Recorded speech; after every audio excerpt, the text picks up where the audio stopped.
Sup? Welcome to the Tedeschi Trucks podcast. This is episode number 37, and I am Adam Choi. To follow this show, it's at Tedeschi Trucks Podcast on Instagram, and I'm at Adam Choi on Instagram as well if you want to follow me, and it's the same on Twitter.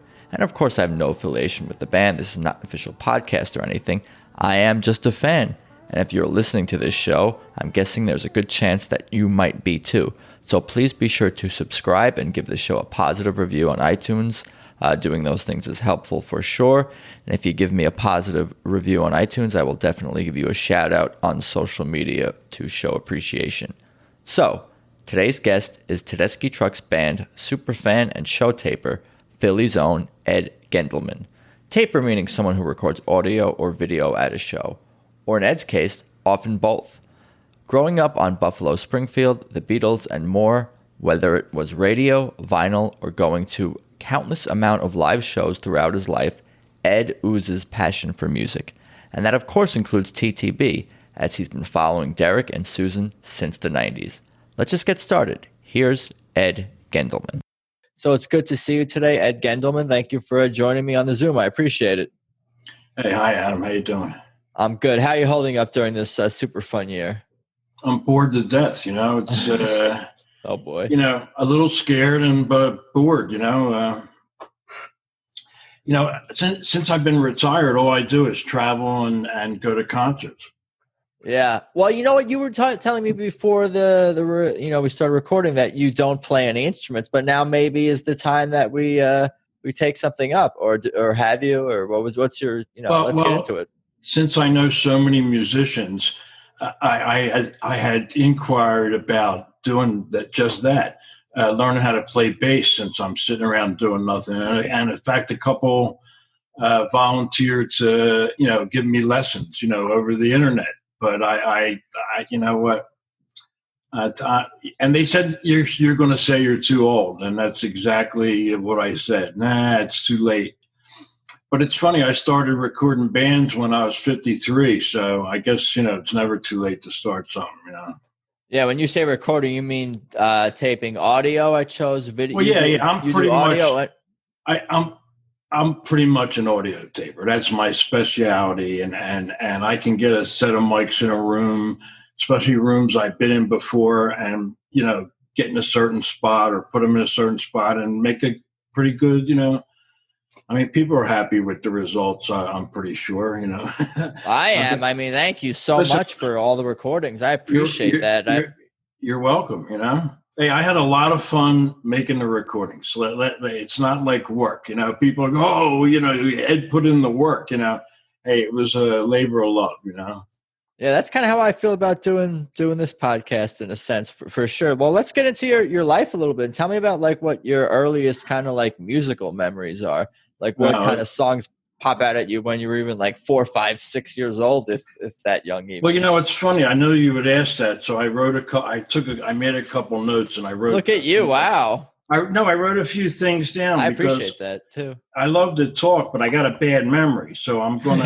I'll be searching for things to talk about. But my earliest musical memories is I got a really good Sony transistor radio when I was about 8 or 9, and my dad was a hi-fi freak, and he had a great stereo, and he was really, interested in vinyl, but he was a classical music guy. He loved opera and orchestral music, and all the years up until he died, he tried to get me interested in, and he did, time and time, but I like rock and roll, blues especially, so, it's hard, listening to an opera. It's not like you go from Johnny Winter to, the Met, but I try. He did a good job. He got me interested in some classical music. But when he got me that really good Sony transistor radio, I sat up at night under my blanket in bed, tuning in New York City and Baltimore and all these different stations late at night, and got to, Motown was the first. I was like 10, 11, Martha, the Four Tops, Temptations, Martha Reed and the Vandellas, Marvin Gaye, Sam Cooke, all that stuff. I really, really, really loved it. And that was my thing for a while. In my first concert that I went to was when I was 12 in 1964. And in fact, there's a couple other people on our Tedeschi list that were at saw shows the same year, the same age as me. Spencer Davis Group. I saw the Supremes and Spencer Davis the same day.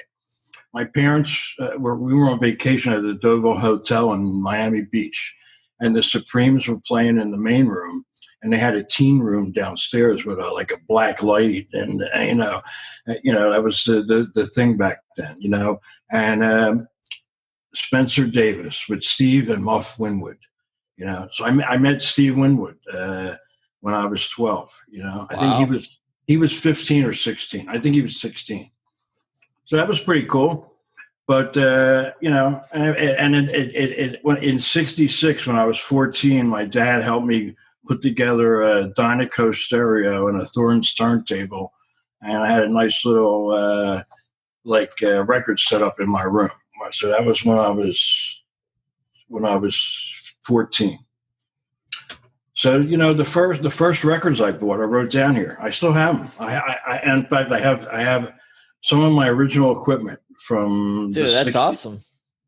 Yeah, I'll tell you about it in a minute. But the first record I bought was Buffalo Springfield, and I was interested in Buffalo Springfield, the Doors, the Who, of course the Beatles, of course the Cream, CCR, the Who.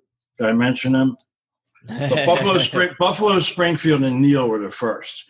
And as a matter of fact, Stephen Stills was my first man crush. Really, I really liked him, and I saw every combination of CSN and CSNY together and separately over the years a lot, many, many, many times. And then, Stills kind of faded out in my life, and Neil took over as the artist that but all those others I listened to. But when I started seeing live concerts, I didn't always go to see the bands that I liked, and because they weren't always the ones coming to the Spectrum in Philly with the big acts. So whoever came there, if it was Elton John, I went to see Elton John. I might not have liked him that much, but I liked going to the events, the shows. It really, and I got to see what other bands were doing. I saw Queen. I saw all the early 70s acts, at the Spectrum, even the JFK, the outdoor shows and stuff. So that's where it all started, Couldn't play anything, but really like I'm a professional audience goer. I can't even imagine how many shows I've been to, as a spectator. It's hard to believe. Some big ones too. I'm smiling because you were answering all of my next questions. Did you play any instruments? Why not? It sounds like diving into music, both listening, going to shows, and your whole organizational aspect. The fact you still have albums, you're a professional music goer and listener in a sense. Yeah, absolutely. And I branched out over the years. I started basically listening to, Buffalo Springfield, CCR, and Cream. That was my three first, big vinyl purchases of those bands. But I branched into everything after that, I like the Allman Brothers a lot, and I've seen them a lot over the years, I have to mention them, I have to mention this, though, before I forget. Congratulations to my son, Ira, and his girlfriend, Ashley. I'm a pop for the third time. For the first time, it's a boy.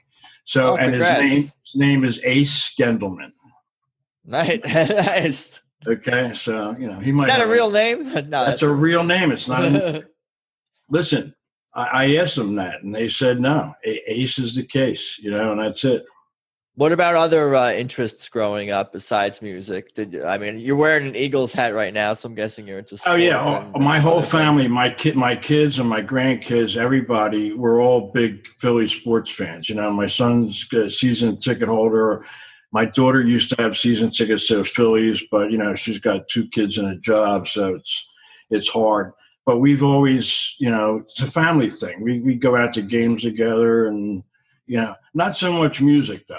I think there's only one show that I ever taped with my daughters, John Mayer. They begged me to come out and do a John Mayer show with them, and we did.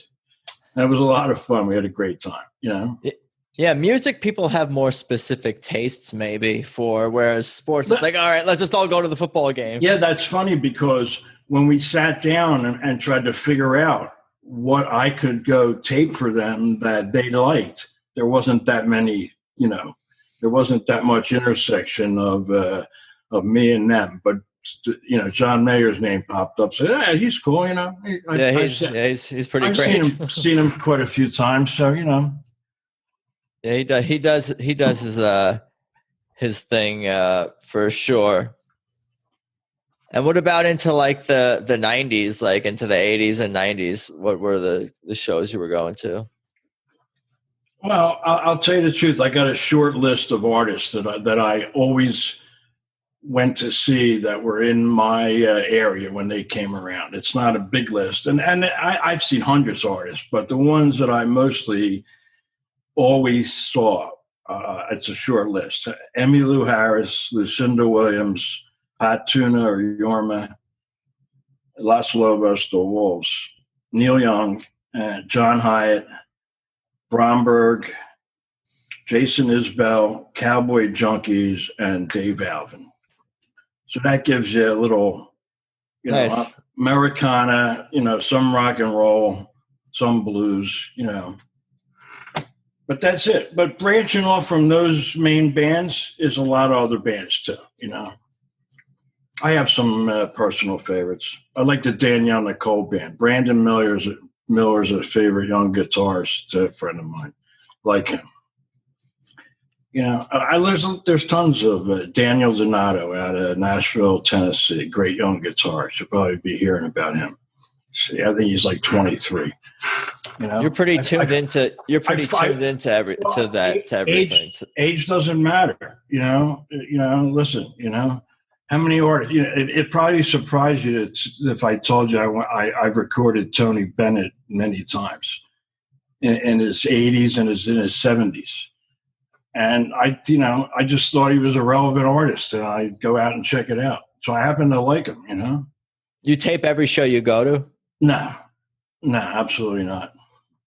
I see. It depends. Yeah. As I get older, I'm doing more recording. But when I was, when I was first starting out recording, I'd probably do like one out of every 5 shows, Well, I got divorced about 10 years ago, and when I would go with my wife, she would want to go to certain shows and not have me record.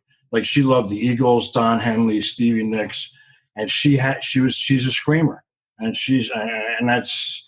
Can you imagine recording and having someone sitting next to you screaming like a banshee for 2 hours? Yeah, it's not only going to ruin the recording, it's going to be like bad for the nerves. So when we used to go to shows like that, especially Don Henley, was her man, she couldn't control herself.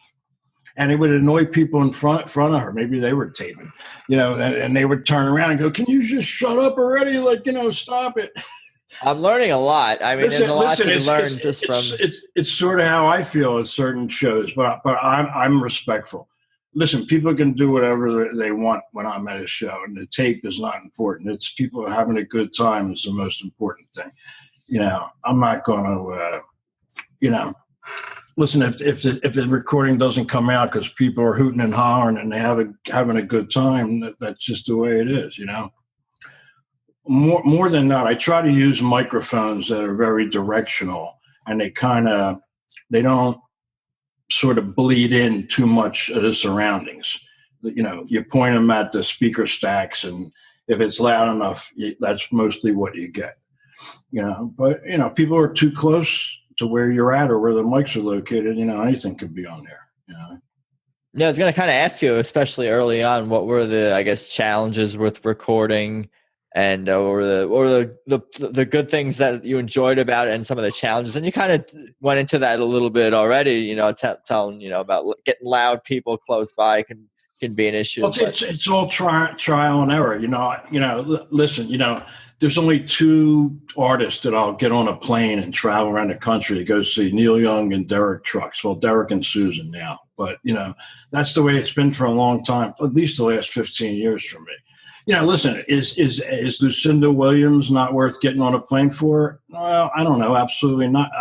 If you're that big of a fan, I'm sure she is. But for me, it's always been those two artists for the last 15 years.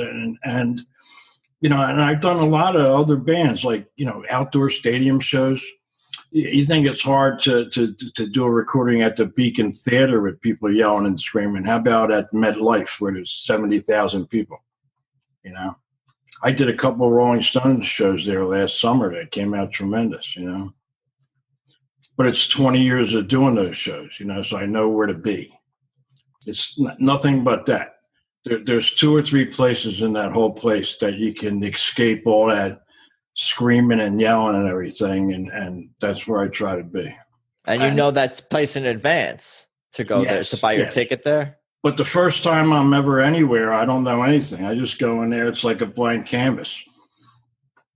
The Beacon Theater is wonderful because, in certain parts of that theater, it just sounds tremendous, And a lot of places, the front row doesn't sound good, but there, it's really, really good. It's the theater, and it's the band and the crew especially. I'm going to give a shout out to the crew. They don't get much love. You hear, all the players, they're up front. They're making all the magic happen, and that's who we fall in love with. But I'm like I'm not like a scientist. I'm not that clever. They do a good job. They have like fill-in speakers in the front, so the seats close by. They don't miss the sound with the sound going over your head with the the arrays hanging. So they do a wonderful job. And all the theaters that you go to all across the country, they all have different acoustics and there's different like nuances, and they do a tremendous job of going in there and sort of like fine tuning it for us when we walk in. We get the benefit of all their knowledge and experience, and it's not, it's not that easy. It's a tough thing. They're masters of their crafts too. It all comes together. You got the 12 people on stage and the people behind the scenes too, doing all the hard work, and the product is perfect. Believe me, I see everybody in concert. I'm a concert junkie. And, I'm attracted to quality, Listen, the reason why I got started taping, you haven't asked me that, is I got tired of going to a Neil Young show and either not getting a recording or getting a shitty recording. And a friend of mine in California who was doing shows out there, he said, Ed, when Neil comes to the East Coast, the only way you're going to get a good recording is if you do it yourself. You do everything else in your life yourself, so why not that? And he was right, and that's how I got started. I just got mad enough, I got mad enough to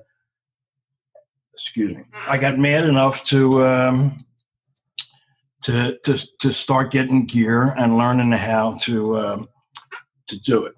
But I had the benefit of having friends that have been doing it since the 60s. So they kind of showed me the ropes in the beginning, Nice. So, but the thing was, it was like trial and error, and the gears are important. It's like anything else. You go into one of our TTB concerts, and they have the gear. They hung their PA in theaters that I saw. Many artists, terrible sound, just sad. And TTB came in with their crew, and they're excellent. They know what they're doing. The sound was spectacular. A couple times I was in shock. I wasn't going to go to the Merriam Theater in Philly because it's such a horrible sounding place. But how's my band coming to my hometown? I'm not going to go see them. Right. But when I went there, there was the best show I had seen. I'm not going to say hundreds of artists, but I've seen a lot of artists. And all around the country, I've seen, TCB in theaters, and never once have I thought that, wow, it could have been better, or it didn't sound that great. It sounded spectacular. best show I've seen in most of these venues that I went to was TTB and maybe Steely Dan a close second as far as sound quality and being in tune with the place they were playing. Nice. Tell me about discovering TTB. And you said, you've been to many Allman Brothers shows. That kind of like how you discovered Derek and Susan. What's your history with them? Here's the progression. Okay, I think it was in 98. I could be wrong. I'm not great on dates. I think 98, Derek subbed for Jack and the Allman Brothers. I sing some shows, and I believe that's the first time I saw Derek play, was when we started with the Allmans. And I think 99, he was a regular member, and I saw him a few times. And then I think it was 2000 was the first time I saw the Derek Trucks Band, The first time I started recording Derek, I think was in 04 or 05. It was when, and it's funny because that coincided with me. I first started seeing Derek Trucks Band around 99, 2000, and I started seeing Susan at the same time, separately, so I was into her and I like Susan more because Derek shows he was playing a lot of like my favorite things and jazzy, and I wasn't real keen on some of the vocals, and I didn't like a lot of the songs, but I love Derek's playing, like for the three, some of this, and that's like even the Rolling Stones play songs that you personally don't like, you can't like every song. But I was more in tune with Susan's stuff, really liked her. I think her first album sold like 800,000 copies. She was, I don't know, she wasn't no instant sensation, but, she was good. She's been at it they've both been at it a long time. And that's cool that you've been in there a fan for a long time too, following their careers. Yeah. And I saw them, I'm not far from the Keswick Theater, and there's been a lot of historic shows there. TTB played there, I think about a dozen times over the years, and Derek played there and Susan. And I remember they used to come out on each other's shows. Like when Susan played there, Derek came out and played the encore with her and vice versa. That was like cool. But they had their own bands and they were on the road, but sometimes they would get to guest on each other's show. And I love those. I just posted one online yesterday or today, that Soul Stew Revival, where the two groups got together, and they all played, I guess that's the birth of TTB, the Soul Stew Survival. It was a bigger sound, more people, more instruments. And you were at those shows? Sure. And you recorded those shows too? Yeah, like 09, 08, 09. That I'm not great on all the dates. So I think that's right. I probably listened to it. Yeah, well, check out the Longwood. I did one from Longwood Gardens, Pennsylvania, outdoor show. They have a waterfall behind the stage set up, and they have birdhouses. So if it's a quiet acoustic show, you got birds chirping all over the show. But for an electric show, it's not bad. But a great place, beautiful, beautiful. They're probably too big to play there now. 1,500, 1,500 capacity, but great place to see a show. What do you remember? I was going to ask, what do you remember about like when TTB formed? Do you remember like hearing that was like news, or did you be like, oh, this is a thing, and you kind of discovered? How did you discover TTB? No, actually, I was thrilled. I told you before that even though I loved Derek's playing, I liked the bluesy songs that he played and the blues covers. Who doesn't like a Muddy Waters song? Sure. But a lot of the stuff I liked, but it's. The same thing I didn't like about the Dead's Drums in Space, I didn't like about his long. I would rather hear a 30-minute Mountain Jam than a 30-minute, Coltrane jam. A previous guest described that he likes his jams more bluesy than cosmic. Mm-hmm. And I guess more bluesy than even maybe like jazzy or I'm not finding the word to describe, but you know what I'm saying. That's what I said. I would rather have a 30-minute Mountain Jam than a 30-minute My Favorite Things, Yeah. And that's what Derek was playing in 2000 or 2002 and 3 and stuff.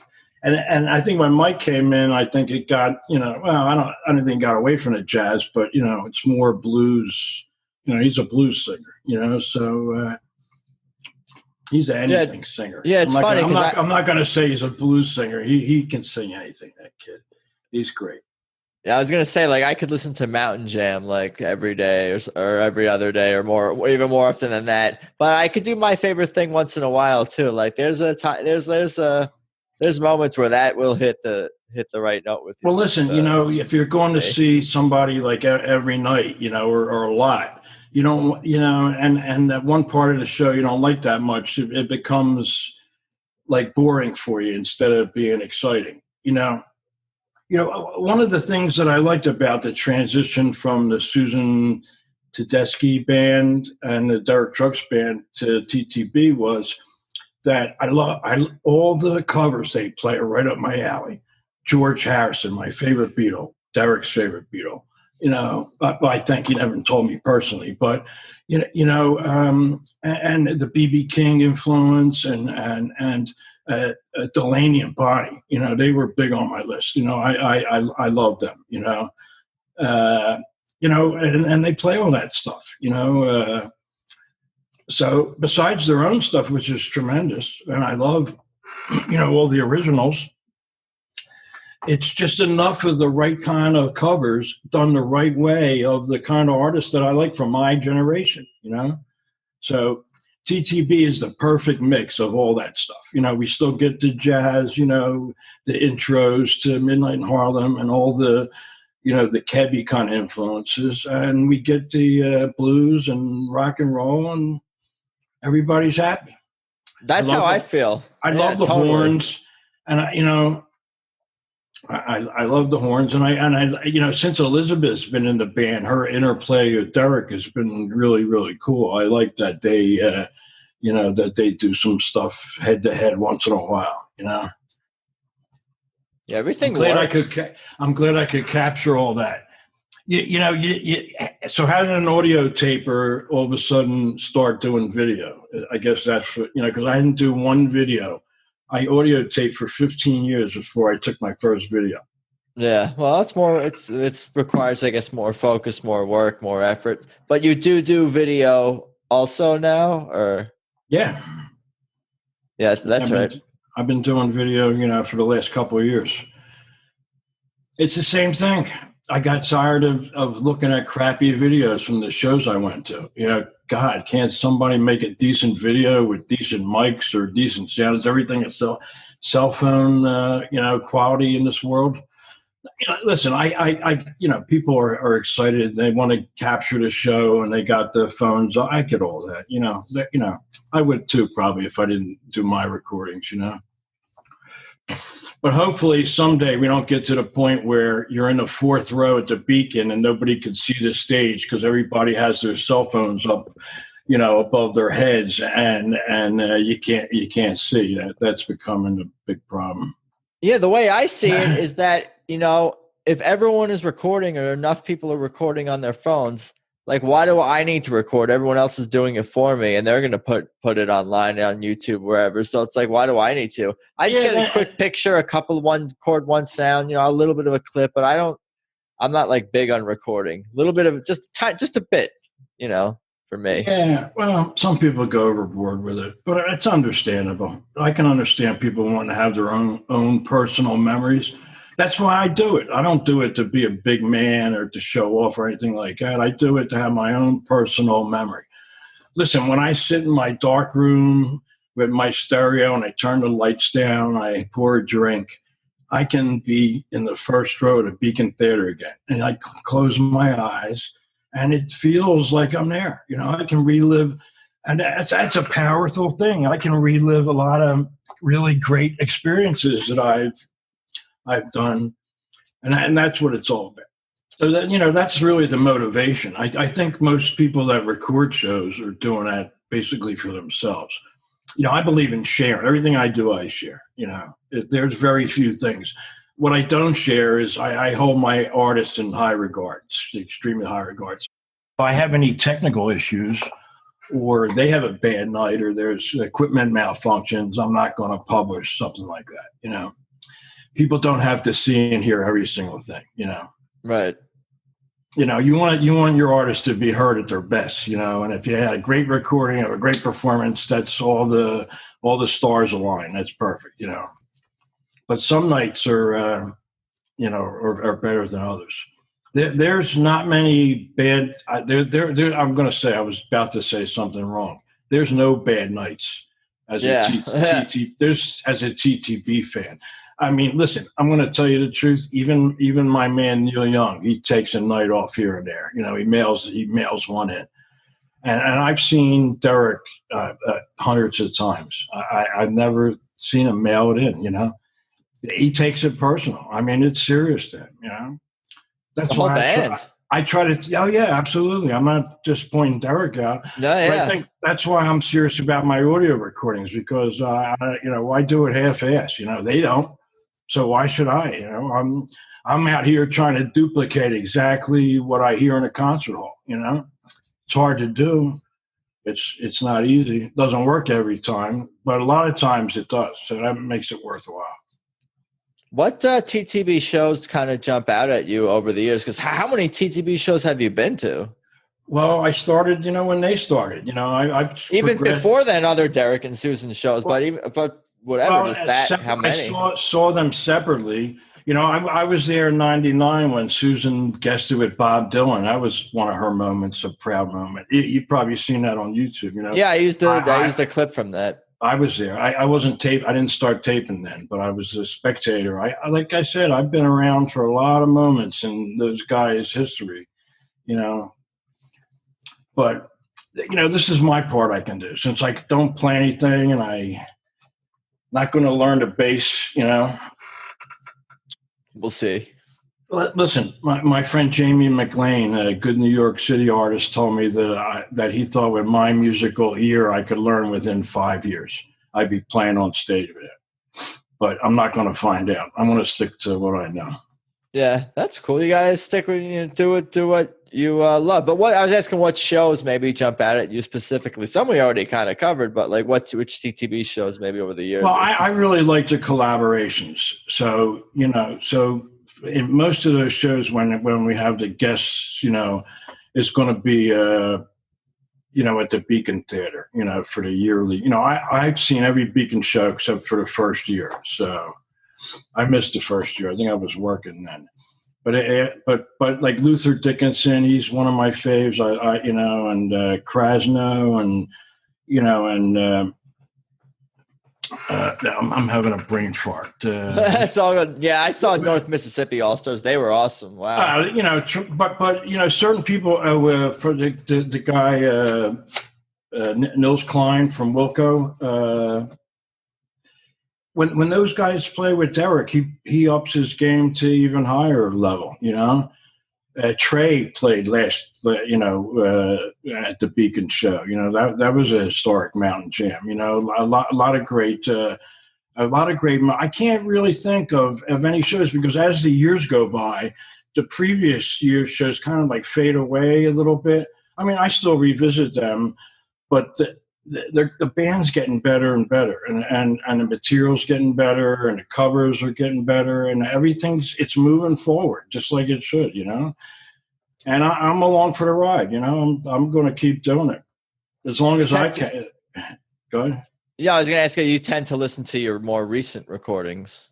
Usually when I first record something, I listen to it to death, 9, 10, maybe even 20 times. In a week or weeks afterwards. And then it goes on the back burner. And then, listen, today I was listening to a Derek Trucks band from '09 at the Keswick Theater. I have some home, I live in Philly, and we have the Keswick Theater. We got the Sellersville Theater around here, the little local theaters, that the band's played over the years at. And I sort of, I've taped a lot of shows on the road, all over the country, but I still like my hometown ones. I was with my friends, my family, my loved ones. But that's what it feels like when you go to the Beacon. Most of the TTB fans all know each other. The ones, you see the same faces at every show every time, and for years and years. It would be hard to miss these people. So they know Yeah, who you are. sure. Howdy, everybody. Love y'all.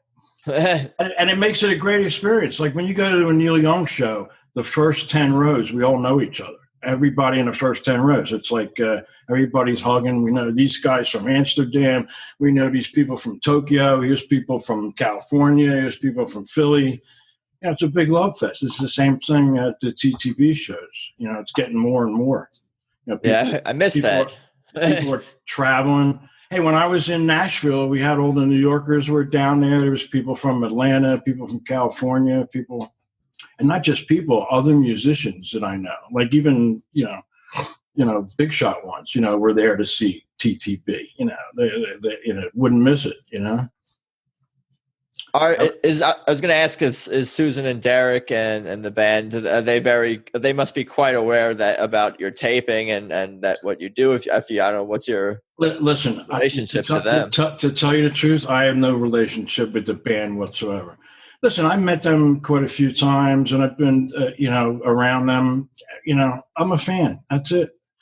I got no. Listen, they know about my recordings, but I don't. That doesn't mean anything to me.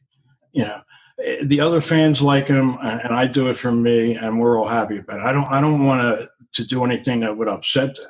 Like making, of course, yeah, me neither. making a shitty recording would be disrespectful in my view.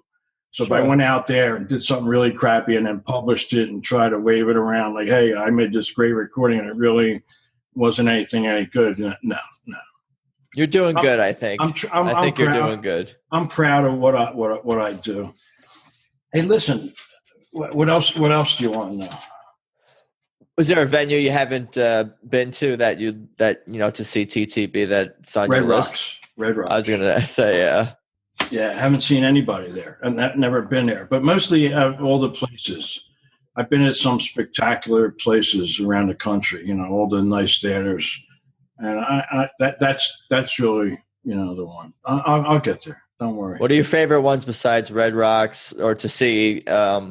And Beacon obviously was on your list, but what are the other theaters for TTB or other bands that you've seen that or venues that are your favorites across the country? Well, they just renovated a place in Philly called the Met. Not associated with the Met, in New York, and it's great. I mean, the Tower Theater was like the go-to theater. 3,500, 3,000 seats. Unless you play the big hall's 20,000. So, it's a big jump. And I don't think TTB, even if they got that big, they wouldn't play big halls like that.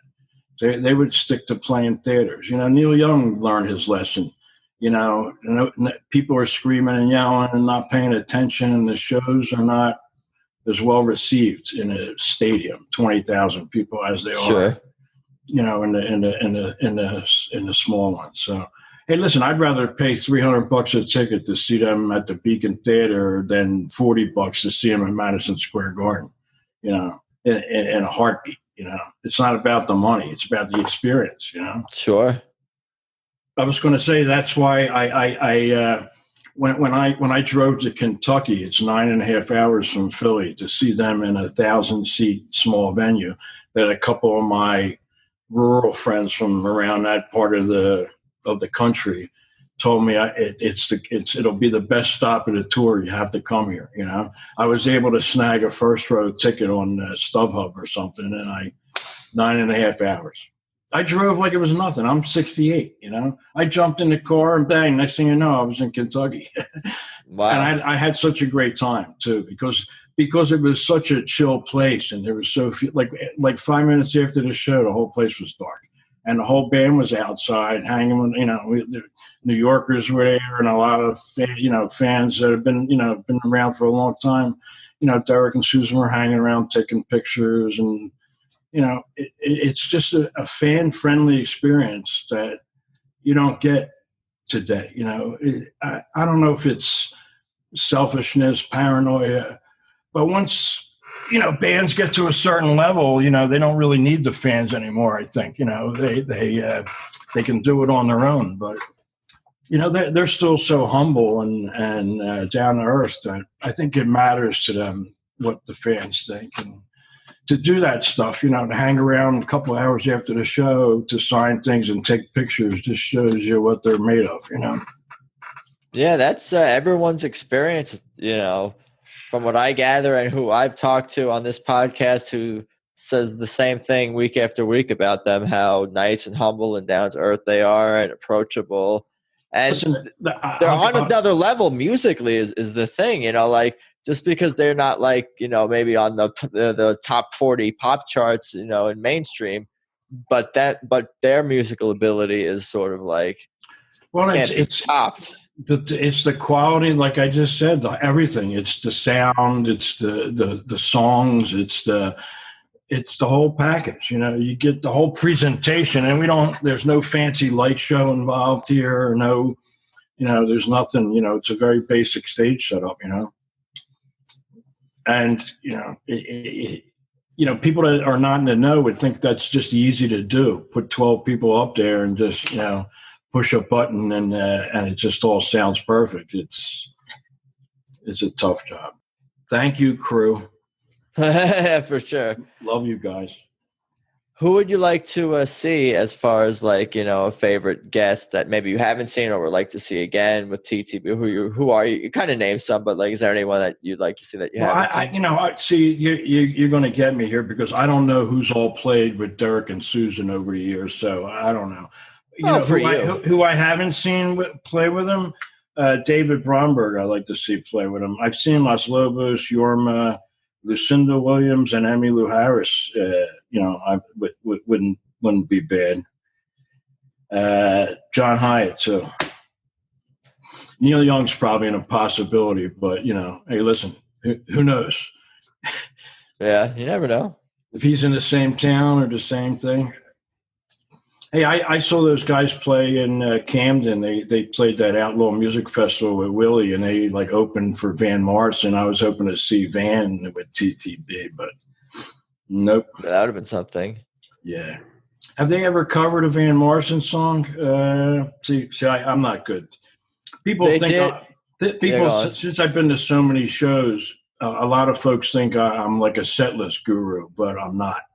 I can't remember. I don't, I'm just being honest, Listen, I went through a traumatic thing 4 years ago. I almost died. So I'm not saying I lost a lot of my memory then, but I'm not as sharp tool as I used to be, Seem pretty sharp to me. I know people who are far less sharp. Listen, I was pretty sharp before that happened to me, but this goes to I'll tell you this quick story. The first time I had a conversation with our girl, Sue. It was outside the Beacon Theater. I forget what year. I don't remember. But it was the year, it was 17. Okay. I was 4 years ago, I was in the hospital, almost died. It was on my deathbed. And the only thing I can think about, I'm going to feel guilty saying this, like my kids, my grandkids, I'm laying there. The only thing I could think about is I would never see my favorite band play again. That's the only thing I could think about, laying there dying. So anyway, I saw Susan, and I thought I was compelled to tell her that. She cried with me. Wow. What happened to you, did you say? Did you say why you were in the hospital? Oh, I had immersive sepsis. I had a blood infection. And most people that get sepsis, immersa in their blood, it's a death sentence. I think 70% of people that get that die from it. And I should have died. I was pretty close. It was pretty hairy. My daughter moved into my hospital room. She quit her job and she moved into my hospital room and stayed there with me. I credit her for saving my life. Damn. And, it's funny. Since I'm such a big music freak, I had tickets to like 30, 40 shows in advance. So my brothers, fellow tapers in Philly, Team Philly, let me give you a shout out. Team Philly, a bunch of, especially one of my friends, Chris Westcott, he took my tickets, went out, and he recorded the shows that I had on my schedule. And he would go home and upload them to a server. And at midnight, I was able to put my headphones, and I only had headphones and my phone with me in the hospital, and I was able to listen to the shows the night that they were recorded. He did them just for me. Dude, that's awesome. That's going to make me cry. Listen, I couldn't even get out of my hospital bed. I couldn't move. I couldn't walk or talk when I first started recovering. All I had was my phone and my headphones, and music saved my life, I think, anyway. Damn. I could be, and my daughter, but I could be wrong. Music saved my life 2 or 3 times. It's not just one time. Quite literally. But anyway, so me and Sue had a little moment outside the stage door to Beacon when I told her that story to show you what kind of person that she is, that she would cry with me and this is the truth. So, I mean, I have no reason to make this up. In fact, I don't have any selfies with I have a few, but not with Derek or Susan, because every time I have met them, I would value the 5-minute conversation more than I would a picture, Sure.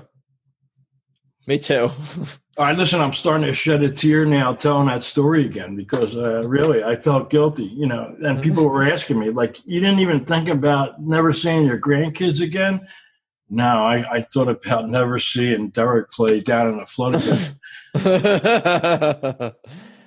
But listen, you know what? It's all good. I survived, and surviving, though, made me a better person because I went on a diet and I started eating better and living better. And for all you old folks out there, I changed my life at 64, and it's never too late, to learn how to live right, That's great, man. I'm happy for you. That's so I want inspiring to hear. Around a long time, Yeah, me too.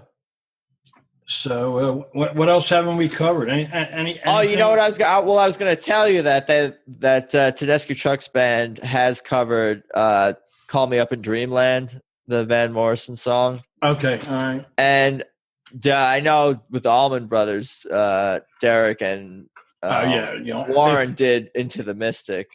Other than that, I'm not sure. That was off the top of my head. How many Van songs have been? Yeah, but that's just somebody I thought. But listen, if they want to keep playing Delaney and Bonnie songs and B.B. King, is going to be okay by me. I never have any gripes about anything they do. It's funny. I think I don't remember what it was, but I remember when George Porter played a few shows subbing in at bass, maybe 2 weeks worth of shows, and they made a stop at the Keswick Theater. So people were complaining after the show was over, how come they played so many covers? But it was fantastic. But he just steps in and didn't know their songs. So he played stuff that was familiar. How many times you want to hear "The Sky Is Crying," and like a lot of people like that stuff. But, so they were complaining outside the theater, oh my God, you didn't even get to hear, Hey, listen, anything they play, I'm going to listen to and love it because, it was all well done. It was some different bass playing. You didn't get to see that kind of style. I love the new additions to the band. I'm wondering who the new drummer is going to be, but I'm not making it. I'm not making any picks. I have nothing to say on that matter. I wouldn't know. But I like Brandon and. Gabe. Yeah, and Gabe a lot. Yeah, for sure. What a journey you've been on. Quite the musical journey, my friend. So here's many shows. It's been quite a musical journey, and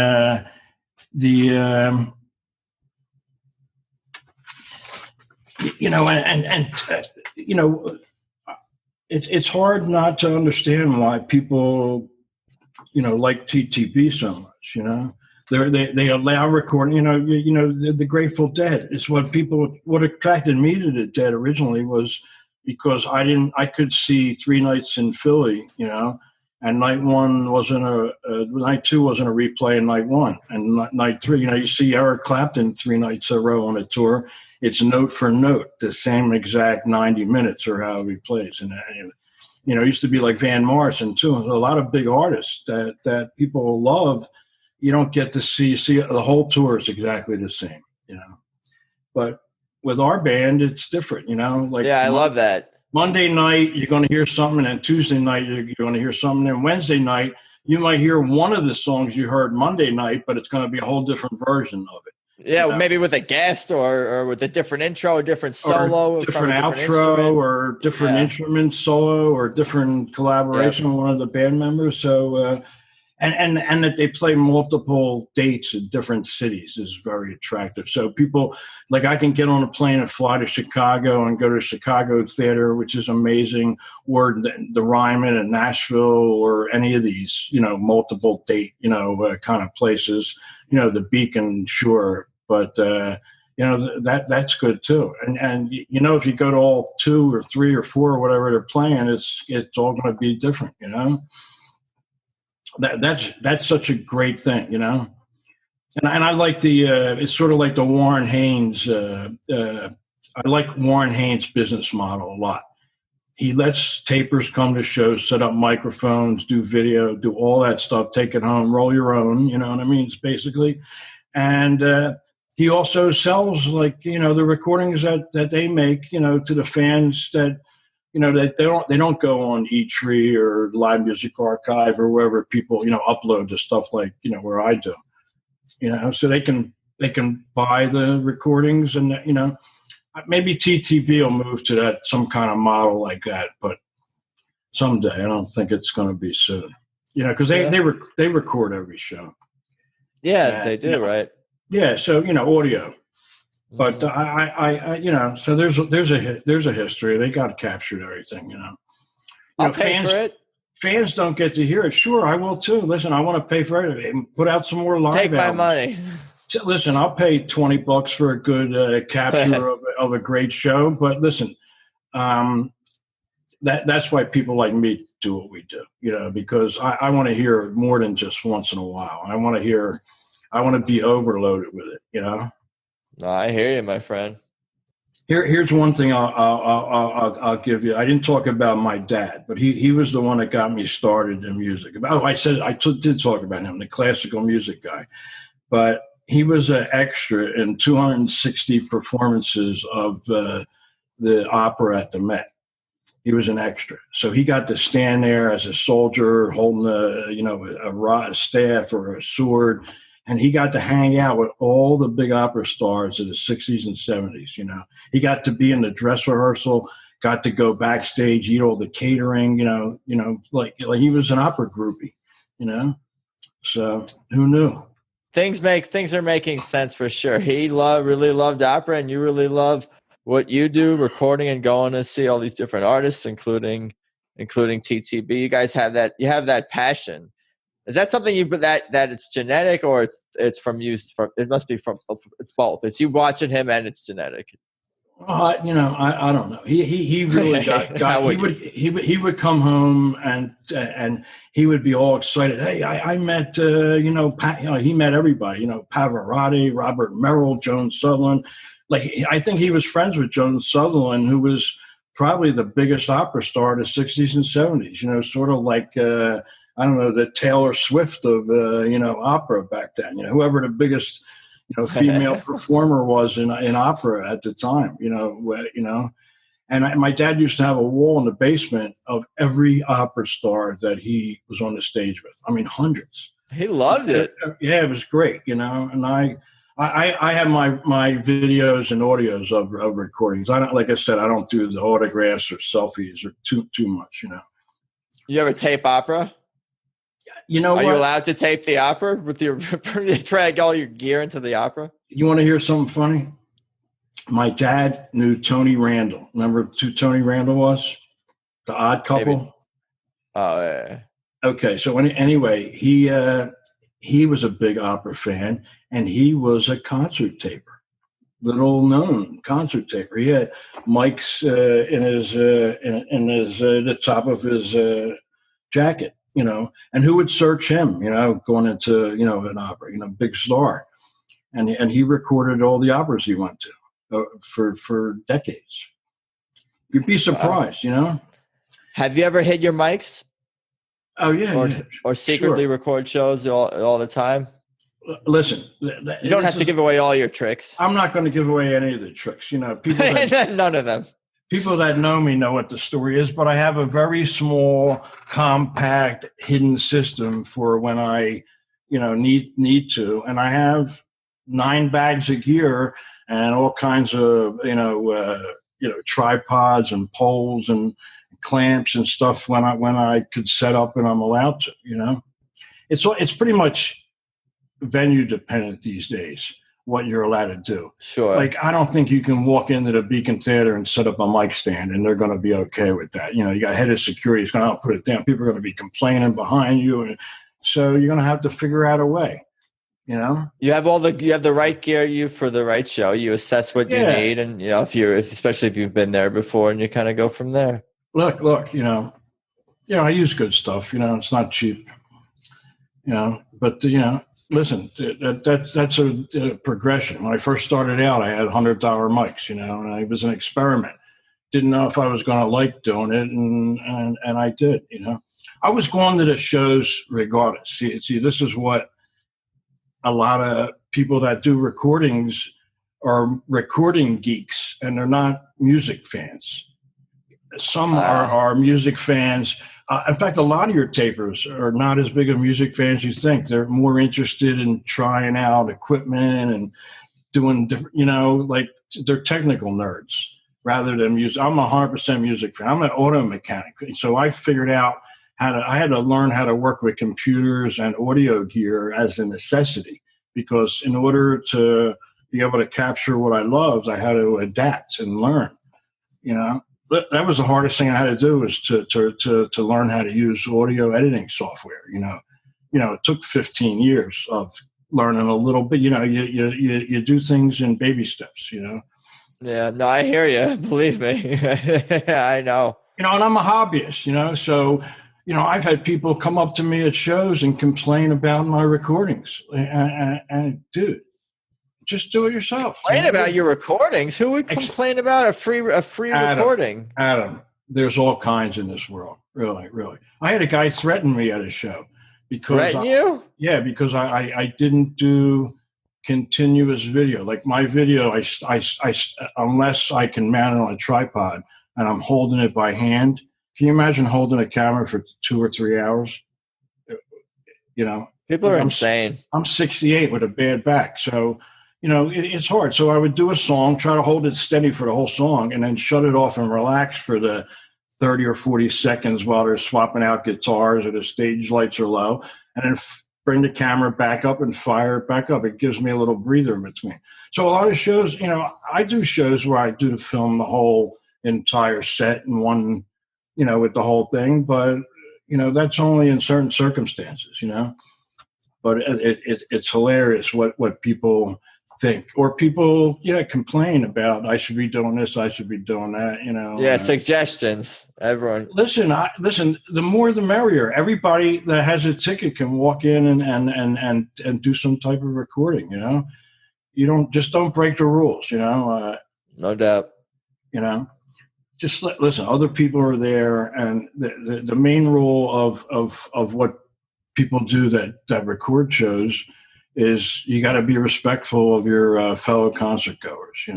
You don't get any special privilege because you're, hey, I'm not authorized by anybody to do what I do. It's funny. Years ago, Derek Trucks band era, I was booted out of shows for taping, and his sound guy Marty got me back in. Derek's dad helped me out a couple of times, where they allowed me to set up equipment because they weren't going to allow me to record, and they were, his crew or Derek's dad helped me out a few times, because they said, no, nice. My son's policy is that he allows recording. So what are you giving this guy such a hard time for? Nice. Remember one specific incident. It was the Berks Jazz Festival in Reading, and the guy running the event, he had a clipboard and a headset on, you know what I mean? Oh, he's official. Yeah, he was official. So he goes, oh, no, you can't set up a recording here. You need written permission from the Berks Art Council 2 weeks ahead of time. That's our rules. So I don't know what happened, but they said, hey, this is Derek Trucks. We don't need no 2 weeks written notice. Let the guy set up, and they let me set up. They went to bat for me. And I Nice. remember making a decent recording only because I was allowed to. I was there anyway. If they told me I had to put it back in the car, that's it. I follow the rules. I'm not there to cause a problem. I'll sit in my seat and I'll enjoy the show and I'll have the time of my life. Hey, there won't be a recording. Yeah, hey, there's always tomorrow. No doubt. You live to fight another day. I don't think you're as bored as you said you are. I feel like you're. Well, listen. You seem like you're very passionate and you're able to fill your day with music and hobbies and talking to family, I'm sure. You see this equipment behind me that's on? You see that? Yeah, stereo. No, they're two DAT machines. You know what DAT is? Digital audio tape. That's what tapers used to use before they went to digital recorders. They used the DAT tapes. So anyway, I have thousands of these DATs that I'm transferring over to my computer. So I've done 800 so far. These are all shows from mid 80s to about 2004. Nice. You're making mostly good use of the time. I'm just doing it because I can, and I would never have done all this, but since I have all this time off, Tapers sent all these to a good friend of mine, and he died at a young age of 41. So I went in and took all this stuff out of his house, and I'm fulfilling his what he started to do. I took over his project, and I'm getting all these transferred. But they're going to be out in the public and be published, the ones that are allowed to be. Like there's a lot of fish shows, which I'm sure there was other Tapers, String Cheese Incident, Disco Biscuits, a lot of stuff that I'm not really interested in, but I'm interested in, these are people's life's work. They took the time, they got in their car and drove 300 miles, the widespread panic. There's a lot of shows. There's a lot of Bob Dylan, but they were, they're all done, under the table. Oh yeah. I got about 30 or 40 Bob Dylan shows, from the. Can you skip ahead and do those, prioritize those for me? What year are those from? What year and era of Bob Dylan? They're all from 88 to, I'm going to say 2005. Wow. That's a lot. Yeah. It's one guy in particular. He like I followed Neil Young around. This guy followed Bob Dylan around. Listen, Bob's great. I loved him up till I'm going to guess what was that? Desire, Hurricane, 76. I'm guessing the album After Blood on the Tracks. It was pretty much over for me after that. I mean, the songs tremendous, and he's done some great stuff since then, but just the concert experience is not the same, Really, I saw those shows back then. The Rolling Thunder Tour, 75, 74. I went to like 6 shows that tour. I wish I had audio gear then. It was Dylan and the Band, 74. In Philly, they had an afternoon and an evening show. I went to both. That was something worthwhile. That was Dylan at his best. And are all those shows going to be up on? I was going to ask if all those shows going to be up on your channel, on your on all the shows that you're recording for your friend, or these transfers online for the transfer are going to be on your channel. No, I'm just first of all, the bands that multitude of them are, I'm not really interested. So I'll probably just turn them over to somebody. There's people that specialize in certain bands. So they're not my thing. You're just transferring them. I got you. I'm transferring from one medium so they can get on the internet and get to. Gotcha. You're not uploading them anywhere. You can't upload a DAT tape. It's a tape. Yeah, I'm saying after they're transferred. I got you. So and I'll put it now. It's funny, and there's 1,100 tapes all together, and I think I've done about 800 so far. There was one Derek Trucks recording. And I've already posted it. It was from 2000, Rittenhouse Square in 2000. I already posted it. So I was a killer recording. So it had an Elvis impersonator. I remember you posting that one in the groups. Yeah. A little while back. Listen, somebody hands you a box of tapes. There's always going to be like a treasure in there, like maybe a Dylan show that nobody ever heard or a Neil Young. it's getting harder and harder. There's just not treasures to be found. But coming up with a 20-year-old Derek Trucks, that was exciting for me as a Derek Trucks fan, And I wanted to get that up on the Internet Archive, to listen. The stuff that people can listen to that's legit and it's copyright infringement free is on the Live Music Archive. If you do a search for Ed Tyre, you're going to come up with. I think I got about 400 or 500 recordings on there, not just TTB. I mean, all bands that allow recording. Cowboy Junkies, Dave Alvin, Los Lobos, artists like that. Jackie EDTYRE. Yeah, and archive.org. Yeah, and on YouTube, I got a channel. It's Ed Tyre 1, and that's just a similar, just bands that I'm into and all different kinds of crazy shit.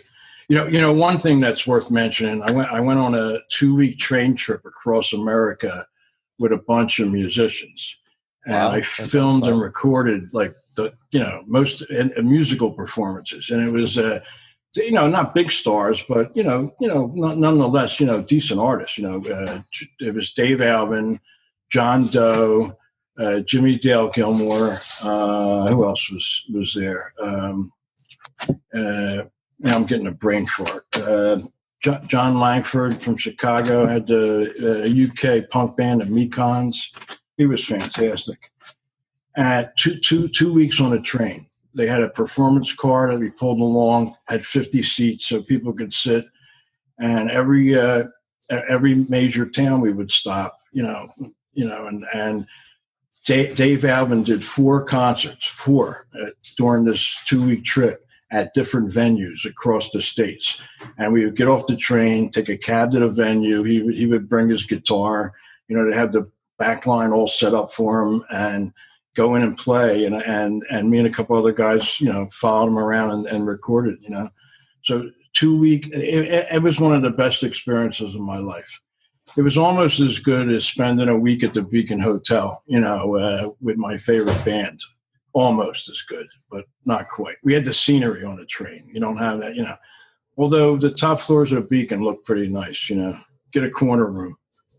Nice. That's what I want to do. Follow TTB on the road and record podcasts. The people that are listening here, I'm going to throw this out here. Before I die, and I hope I got a lot of years left, and it's, I got less left than have passed. I wanted to do one whole tour. I wanted to do that with Neil Young. I think I did 14 shows out of a tour, but there was like 80 shows. So that was only, a quarter of the tour, but I want to do the whole tour.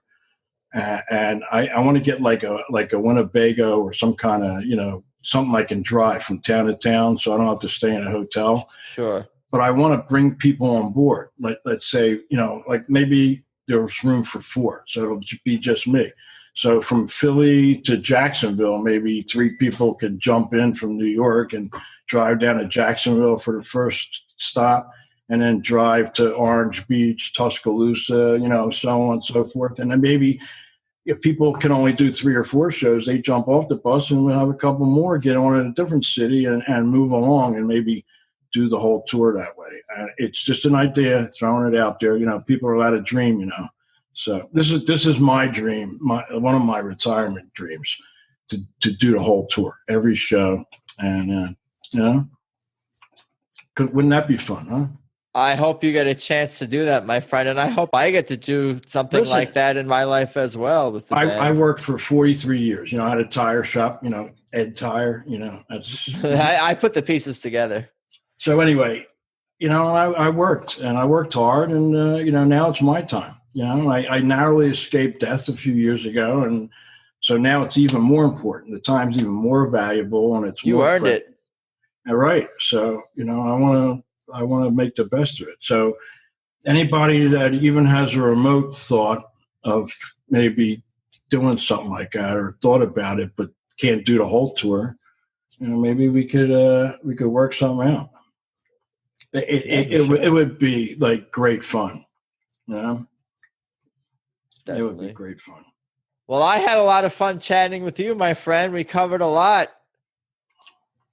good stories all around. I didn't know you had such a history with Derek and Susan, and how far you go back. That's cool to hear that. Why don't you tell people one more time where they could find you on archive.org and find your YouTube? Ed Tyre on Archive, and where was it, the YouTube? Well, if you do a search on the Live Music Archive, Ed Tyre, you come up with all the recordings. A lot of different bands, not just TTB and Derek. And then on YouTube we got Ed Tyre 1. I have a channel, and on there you're going to see a lot more of the not allowed taping artists. Some of the ones I like. Like Neil and Bromberg and Lucinda and stuff like that. Listen, it's a fine line. They don't allow it, but I want to relive my experience, so I'll go and record. And I appreciate it for sure. It's a tough argument, because a lot of people say if an artist it doesn't allow recording, like Dylan or Neil Young, why do you still do it? Well, I do it for me, and I don't sell it, so I don't have like a moral issue with it. Yeah. And I could see if you were taping it and selling it to make a profit, that's just out of line. That's disgusting. But listen, the worst thing that any of my stuff it gets listened to and brings a lot of joy to other fans. Me at the top of the list. me number 2. Hey, good. Listen. It's sad that there's so. I know taping is like a worldwide network across the world, and all the people at the top of the game know each other. It's sad that so many people go out to shows and they take the recording home and it never gets heard or seen by anybody, and there's a lot of people that do that. So let me encourage you, share it. Life is precious. You don't know when it's over. And why have your life's work be thrown in a dumpster after you're gone? Mine's out there. I share it every which way I can, and that great. way. Listen, if I lose it, my own recordings, I can go and get a copy of them, because other people have them. So it's out there. Yeah. Yep. Cool. Well, I'll let you enjoy the rest of your evening. It's getting late, I know, on the East Coast. I'm on the West Coast here, so it's not quite as late in the evening. I appreciate your time and everything, and the stories and all the music and the tapes. Means a lot to me. Hey, I was glad I could do it, and I'm so blessed to be able to and to continue to. So, and thanks for having me on for this.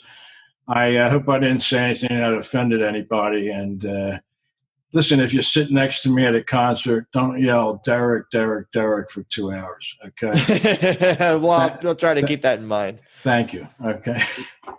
You got it. Have a good night, my friend. Bye. So there you go. My chat with Ed Gendelman. That was a lot of fun. Glad Ed is doing well these days, and I admire the pride he takes in all of his recordings, which are awesome, and I again thank him for his time and for all the music that he has recorded over the years. But anyway, for now, hope everyone is hanging in there during this super fun and wonderful 2020, which is coming to an end. I think this is my last episode of 2020, now that I think about it. But for now, check out Tedeschi Trucks Podcast on Instagram. That's at Tedeschi Trucks Podcast. And of course, remember to tap subscribe or follow on iTunes, Spotify, or via whichever way you listen to this episode. And again, positive reviews on iTunes are greatly appreciated. And I also have another podcast called People We Love. And what I do with that one is interview people from all walks of life, most often comedians and other creative types. It's casual conversation about their lives and careers. But I also ask someone to highlight they love, or someone who inspired them or influenced them. That podcast is called People We Love, and it's available everywhere. Just search People We Love on your pod catcher, or go to peoplewelovepodcast.com for more info. And I'm at Adam Choid on Instagram and Twitter if you want to follow me.